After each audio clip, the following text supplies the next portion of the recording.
What's good, YouTube? It's your boy Vontae, the first, the day portion of Mugen Eclipse. And it's me, Mr. Twitchy, the night portion of Mugen Eclipse. We are back with episode 20 today of Undead Unluck Season 1. Fuko has a gun. We read the manga chapter. She had a gun. That was what the changed. Hell was that? Okay. We both talked about this off camera. I was like, is that in character for her? Absolutely not. I don't think so. But no. I did think that if they did add it to the anime, that it would have translated a little bit better. Sure. Just to see, like, okay, look, this, like, she looks goofy. Like, look at this innocent girl doing this to this innocent girl in the building or whatnot. But I guess he had a different. I don't know. I really don't know. I didn't know if it was a plot related thing or it was simply that the mangaka said, you know what?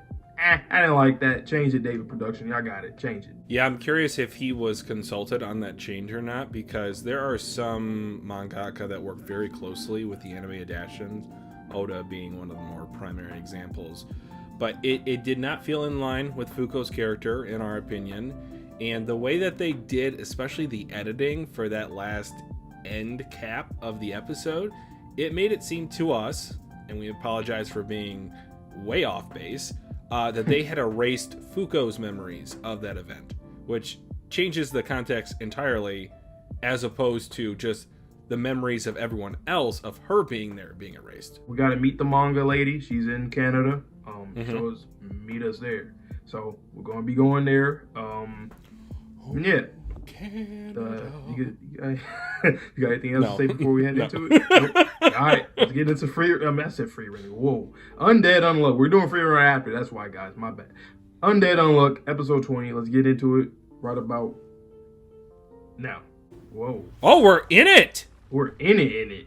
Okay. Wow, okay. Getting into it! Changing animation, too? Oh, they got a little bunny girl. It's spawning spiders. This is cool, though. I like this. Wait, is this the manga? Is this not actually... Oh,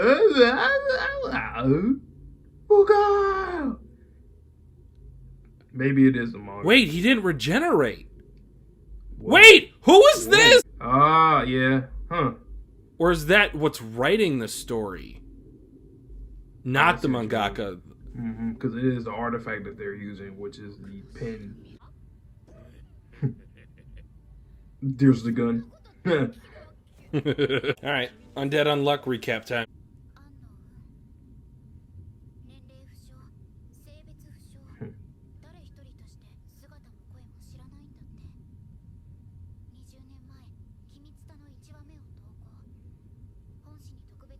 Does she got some kind of anti-aging shit?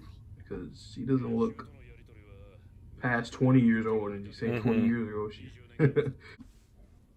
Whoa, fire, that's a interesting... Very saturated. Sudden twist. It's almost like a domain?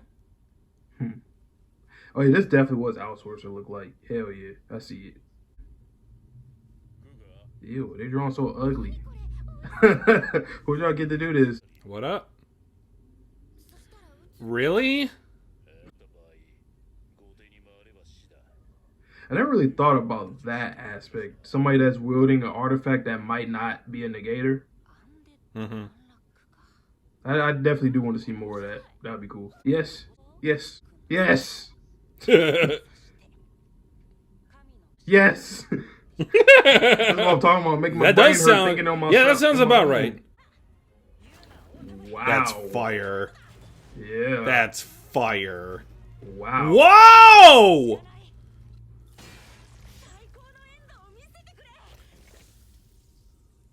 You freak. Wow. There. Ah! What the fuck am I looking? Ah! Oh, this thumbnail is gonna be sick. We're growing bugs. What kind of shit is that?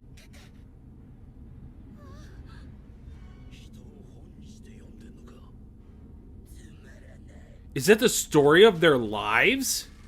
Oh, I think so.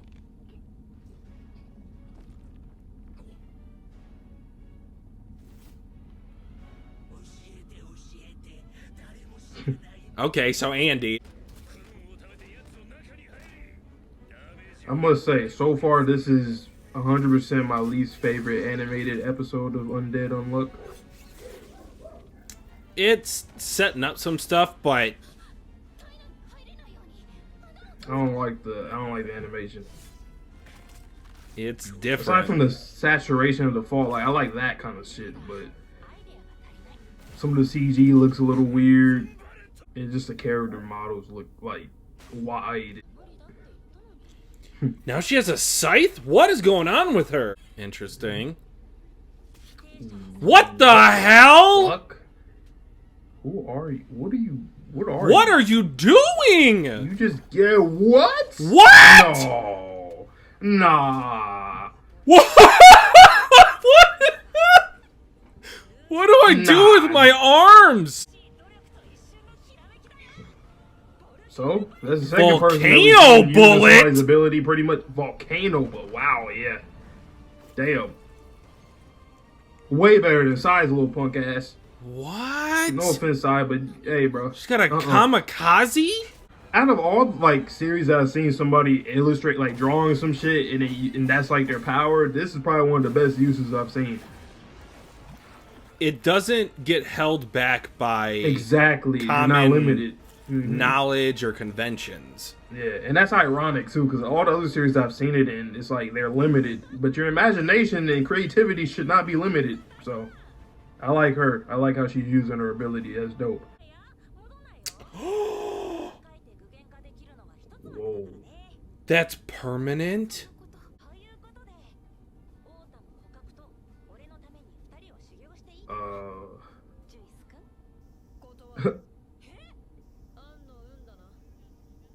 100%. Funko and Andy are anomalies, or at least one of them.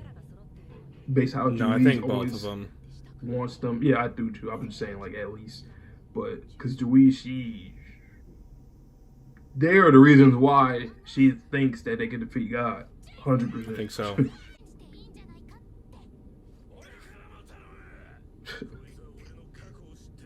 Yeah, I want to know about your past too, please. Got some Crocs on. Nice.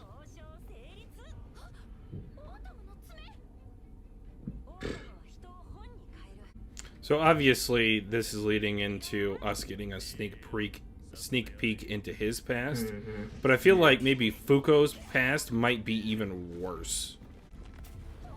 I just hope it's not another Jui situation where it's like when she was telling us like about the loop and stuff. Like, okay, you told us a little bit, but I can't get nothing out of it for real. I hope it's not.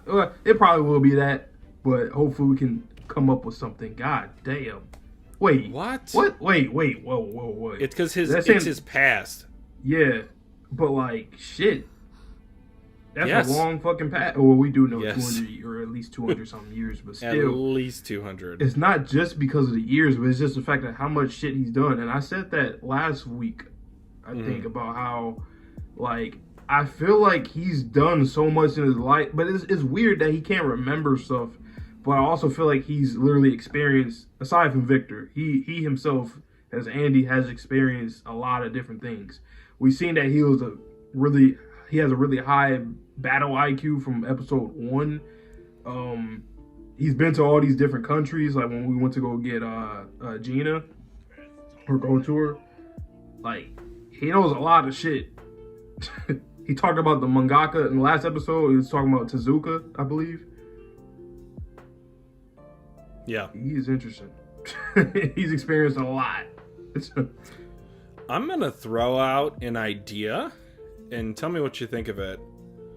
What if Andy is not a person? What if he is a collection or a hive mind, so to speak? Of like humanity? Of humanity specifically. Whoa. So like kind of like a Pluto situation? A little bit like... A little bit. You know, everybody collective. Well, shit. we Watch Pluto, always... So, the reason why I thought that initially is because we've questioned many times about kind of the the whole, is it a reincarnation cycle, or is it the same events happening over and over again?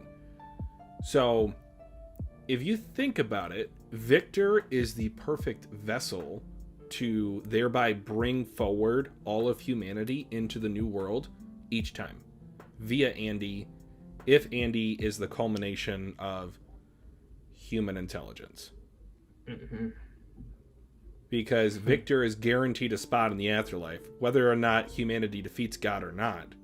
If they defeat him, then all the humans that are there, they can just keep living on.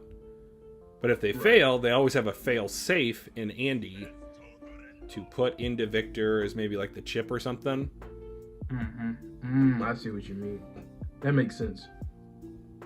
Because Victor is the constant, but if you want to pertain all that information and all that shit, put in the goddamn card and boom.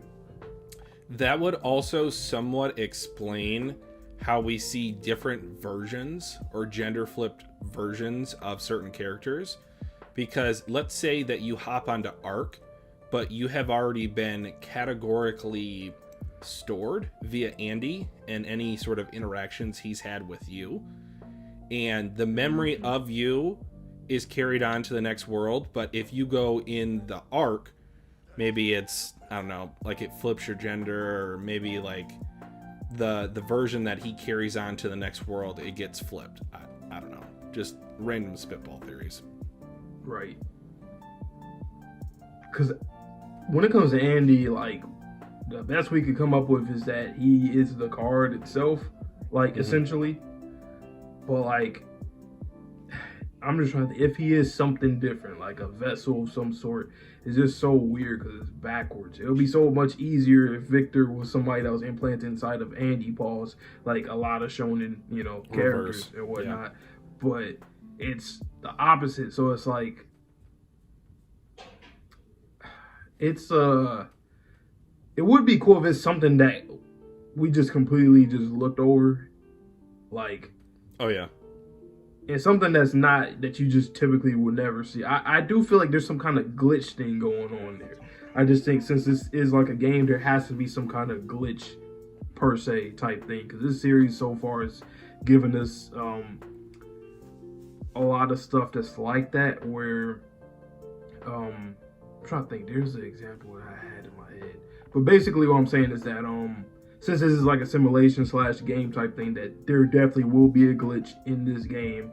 I don't know if Arc represents that, because we even theorized before that, like, did God even create the Arc, or was it like some kind of man-made thing, or like the Earth created or something? Like, how did that work? So, I don't know, man.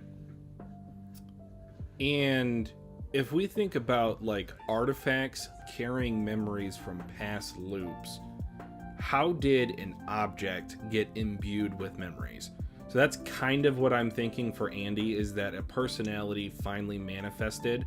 So we've also speculated previously when they were talking about cores for Umas, or how they kind of like grow into human form.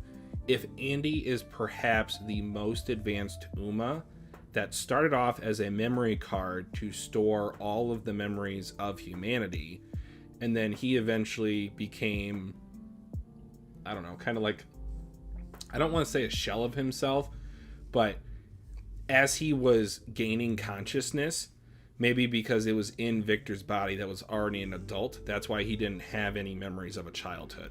So not necessarily that Andy did have a childhood, it's just he came into being while Victor, the being, was an adult. Right. Yeah, I can see it. But also, this chick is crazy. By the way. God! Ridiculous. Every time I'm okay, things are settling down, there's always something that's like, nope. She cuts off her own arm, replaces it with Andy's arm, does a stronger attack than Andy's ever done, and then replaces it with Uma Fall's claw that still retains the properties of said arm. Busted. This pen is a god's pen. this series, and we've said this before, like just the cast of characters, we don't know shit about nobody.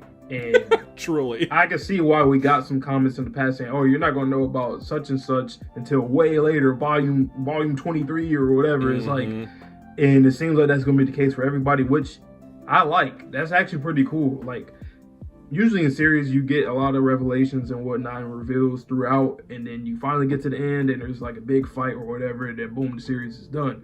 But in this series, it seemed like, shit, we're gonna probably get a lot of it towards the end in a way, which is kind of cool, just to have us just thinking and theorizing the whole way, because, you know, me and Twitchy, we both love to theorize. So I don't know if the mangaka thinks that way, but like maybe they think like, okay, well, let me see what some of the fan base might think about this, like purposely, because if you're not going to tell us something for like some pivotal characters until like way later, and we don't even get like at least a little bit of it now, sure, then it's just like you must genuinely want to see what other people might think, and you might still be workshopping some of the ideas too to make them even better. Obviously, that's always the thing with mangaka. So the great part about that particular mindset and what we're thinking the mangaka may be doing is that they've set themselves up brilliantly to where they can never, I'm hoping, write themselves into a corner.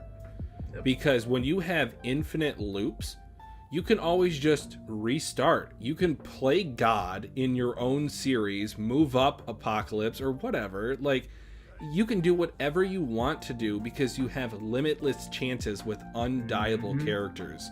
And now that you've introduced Arc, we have characters who may not be immortal, but they can be carried on to the next game, kind of like a legacy version of like certain sports games, like NBA 2K or something like that. Right. And one last thing I was going to say, now that you say that, it makes Jui's character even more captivating to me, because she's somebody who is she's like honestly the only one that has like a real issue with this whole loop situation. We don't really get, like, the characters go along with her and whatnot, but like it's just interesting that she has this problem, because I think just her having these issues with this whole loop thing alone makes, in my opinion, makes the series, like the tension and the stakes a lot better, because typically when you figure out that there's like a loop or time shenanigans, the stakes automatically die, and fans usually don't like when you introduce loops and shit like that, because then it's like, okay, well, is anybody actually unique in a way? Like, you know, it kind of deads it. But the very fact that she has a problem, she wants to kill God for that reason, I think it makes it very interesting. I think that one detail with her character makes this series, like, I feel like I won't ever feel that way about like other series when it comes to loops and time stuff. Like, this might be the one where I'm like, you know what? Just the fact that you want to kill God, that's the tension that I want, you know? So I do really appreciate that. I agree with that. My only question, and I've thought about this quite extensively ever since Jui's revealed it a few episodes ago, is like, why does she feel so strongly about this? And it can't just be like her sense of justice. I feel like she has to have some sort of either greater goal in mind or some traumatizing event that happened to her in the past. Because if everything is on a loop, if you always get to live out your life, sure, there might be discrimination. Sure, there might be hardships. But you can always make it whatever you want it to be. And I don't know, it's so fascinating as it relates to reincarnation, because Vate and I talked about this. It's called the egg theory, to where everyone will have everyone else's experience once in the infinite multiverse of experiences. So you will live as each individual person in human history. And I'm not saying that this is the case in Undead Unluck, but if you always get another chance at this loop, why do you not agree to that?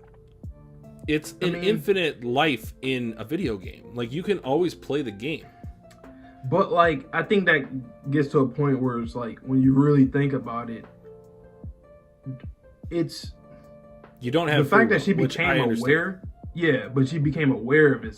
Like it's different between because like the rest of the negators kind of like they didn't pertain to those memories or whatever. So whenever she went on the arc, and when all of that started, where she actually she's in the know of all this stuff, I can see why, because she's quote unquote a woke person in comparison or in contrast to everybody else. So I can see the frustration there, but it could just also be because of her sense of justice. Like that power itself probably amplifies her nature even more, because it's like, well, now I have this role as this, and maybe God purposely did that so that like she can't ever be the one to defeat God, because she's kind of trapped with that kind of it's a weird trap, I guess you could say, with her power, her personality, and her goals. Like she'll just never achieve it. So I thought you were going to go a different direction with that. I thought that you were going to say he put in the power of injustice into the world to have a failsafe to kill himself. Because if he sets up this infinite loop and it's always going on, like it's, especially when there's like individual variables inside the loop that affect how the course of history works. Like eventually if they get strong enough and gain enough experience, which we haven't even gotten to that in the last 10 episodes, but if eventually someone is able to ascend, let's just say, and kill God, do they then get to set the rules for the next group? And the more that I think about it, that's why I feel like it has to be that for her, because she is so upset with the way that things are. She wants to mold it into her own view of the world. Damn, that makes me think, what does she know of Andy and Funko from other loops? How many every time she's done this? I'm assuming Juiz hasn't done this hella times, only because the way that she does things is kind of like I don't know though. It really is hard to tell, because you would think somebody who says this is the best team that I have assembled has probably done this a lot of times. But at the same time though, I still go back to Billy saying like, oh, let's just nuke them. She's like, nah, let's not do that. And then going back to what you were saying a few minutes ago about like, well, you could just restart and do it all over again. What's the problem? So there are some things about Juiz that we just need to learn more about and get more context in. But I do believe she's just burdened by being in the know. Kind of like Aaron from AOT. I think that's what Juiz is in this situation. And that's what makes it... It just shows you that a human in a certain role that either is in like a challenge to God or trying to be God, like with Aaron and AOT, I think that's where... we question like, well, why are you doing this? And it's like, well, shit, I'm a human that has a certain kind of responsibility that I don't know, man. I just do what I gotta do. Just who I am, that's the way I am. Exactly. So with that being said, I have nothing else on my end. This was a great discussion. Do you have anything else though before we head out? The very, very last point I'll make, and I'll make it quick, I promise, is that it was kind of skipped over a little bit in the anime, but more of an emphasis was made in the manga.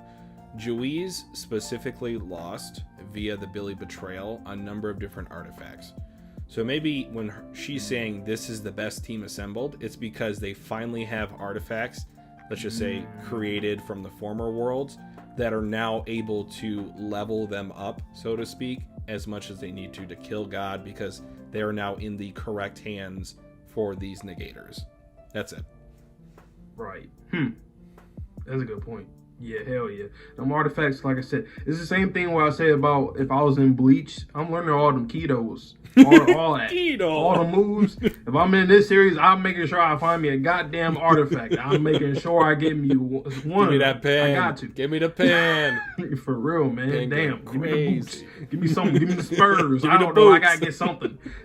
Don't give me no memories. All right. Just don't do that. Calm down, gun. Calm down. But with that being said, you guys know the drill. We here every week, every weekend. The series is almost over. We got about a little over a month left. So, and then we'll be on to the next season's worth of content. So stay tuned for all that. And we still have a lot of content that we're going to be dropping too for the next weeks and whatnot. So with that being said, Hope you guys all be going. Please stay safe, stay healthy, stay clean. See you guys all in the next video, and peace. Peace.